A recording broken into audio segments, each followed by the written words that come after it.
Huli sa aktong nag-withdraw sa bank account ng isang negosyante ang isang Nigerian at kasabwat daw niyang Pilipina. Posible umanong nakuha ang detalye ng account ng biktima matapos i-hack ng mga suspect ang kanyang email account. Balitang hatid ni Rida Reyes, exclusive. Sa presinto ang bagsak ng isang Nigerian national at kasama niyang Pilipina matapos umano nilang magsabuatan para ma-withdraw ang pera ni Joey Claveria sa bangko.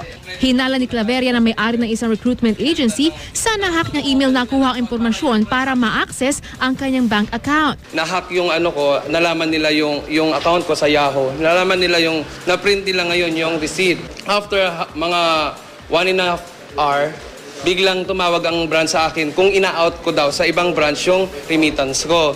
Pagkatapos noon, hindi sabi kong ganyan. Tapos biglang na-alarma yung branch ko. Hindi pa malinaw sa mga otoridad kung paano isinagawa ang hacking pero huli raw sa aktong nag-withdraw ng pera ang Nigerian na si George Samuel at Pilipinang si Concepcion Legaspi nang mapasugod sa bangko si Claveria. Pero todo tanggi pa rin sila sa paratang. I trusted somebody, and I felt that, this could be an opportunity for me to start up a business, So, on a normal day, I wouldn't be bold enough to walk into the bank and, it's kind of crazy. I wouldn't do that. But I'm sorry. Really, really sorry. But I guess I'm being set up.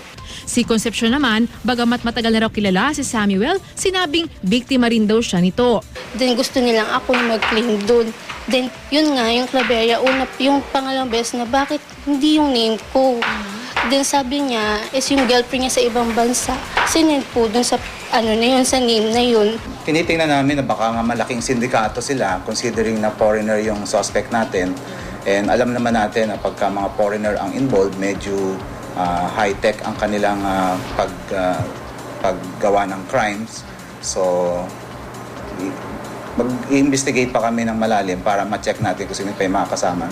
Bukod sa reklamong estafa at falsification of commercial documents, posibleng nilabag din daw ng dalawa ang ilang probisyon ng bagong pasang cybercrime law, partikular ang mga probisyon kontra sa hacking at identity fraud. Nananawagan din ng pulisya sa iba pang posibleng nabiktima ng ganitong modus.